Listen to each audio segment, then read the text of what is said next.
Friends, welcome back to another episode of Generation Tech. My name is Alan. So we've talked about the evolution of the Stormtrooper and the Star Destroyer in our last two episodes. So today we'll be moving on to my Starfighter of choice, the very versatile Xwing Snubfighter. The Xwing is the result of a military strategy that focused heavily on capable multi-role fighters that could function in small groups without the support of larger capital ships. Because these starships oftentimes carried out missions far behind enemy lines in small units, they had tech and equipment that were usually only found on ships of larger classes. And the men who underestimated these mighty steeds of war oftentimes found themselves in the cold embrace of vacuum, which apparently in the Star Wars galaxy doesn't immediately kill you like it does in our own galaxy.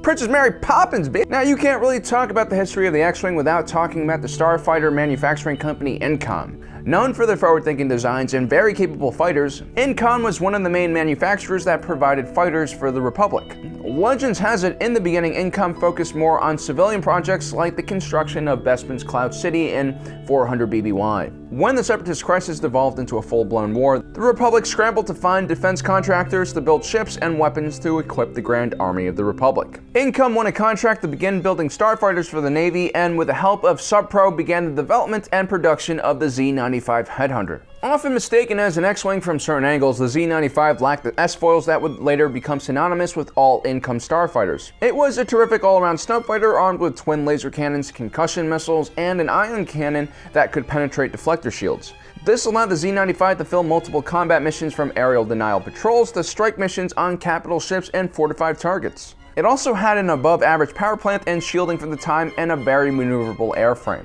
But because Incom rushed to get the Z-95 battle ready for the Clone Wars, the Headhunter headed off the assembly line, missing a few components that would later become standard for most military starfighters. The Z-95 lacked the hyperdrive, which limited its operation range to sublight distances away from its operations base. There was an option, however, to fit an aftermarket hyperdrive on the Headhunter, but the ship lacked a socket for an astromech droid, which meant oftentimes pilots had to input their own calculations. But without the right data, you might just end up flying right through a star or a black hole. Unless you're Han Solo. He's basically made out of magic and bad parenting.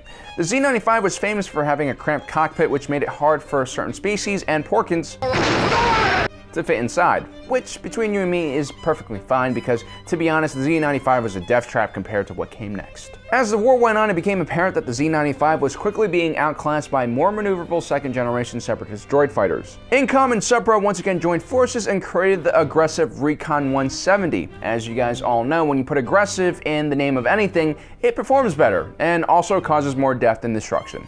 The ARC 170 was the opposite of the more minimalist Z-95. Equipped with a Class 1.5 hyperdrive and two powerful sublight engines, very few starfighters could outrun the ARC 170.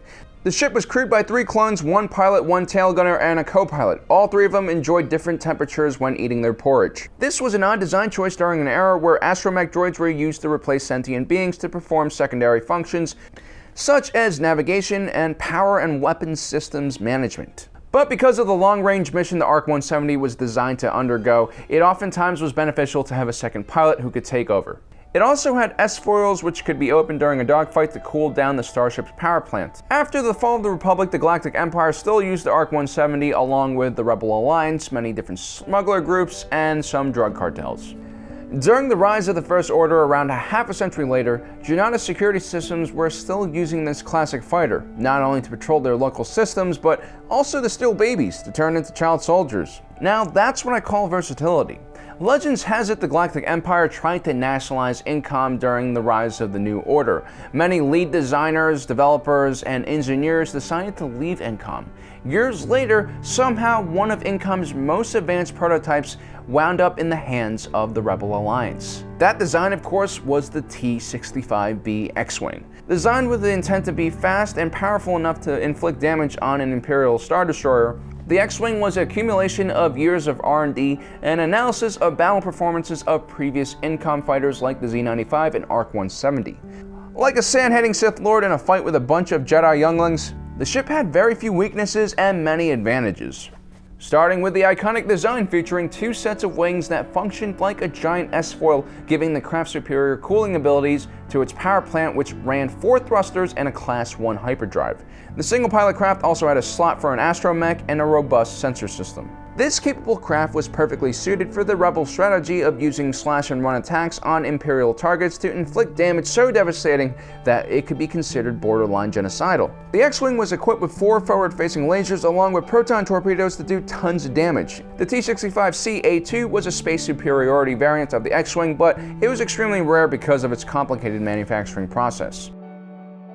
Despite its many abilities and functions, the Xwing was still a relatively easy fighter to fly. Its controls were said to be similar to those of another income craft, the T-16 Skyhopper.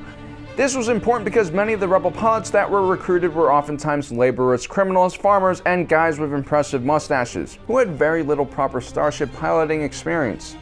Income had reformed itself into Income Free Tech, and it began development of the T-70, which would replace the T-65. The T-70 Xwing took advantage of new advances in the miniaturization of starship components.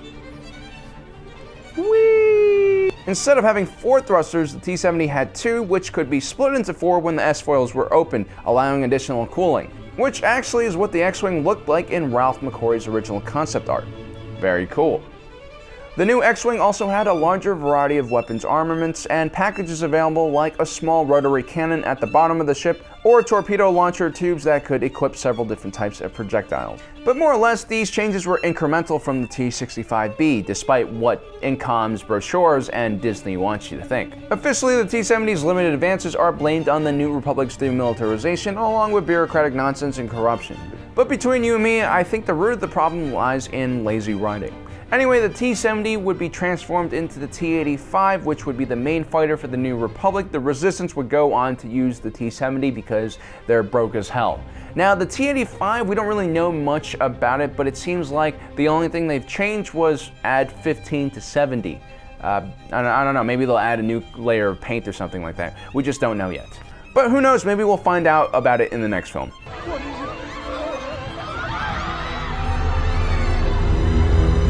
Oh yeah, forgot about that. Well, maybe some X-Wing survived. What made the X-Wing so great was not just its performance, but how its design reflected the Rebellion's ideology of the importance of an individual.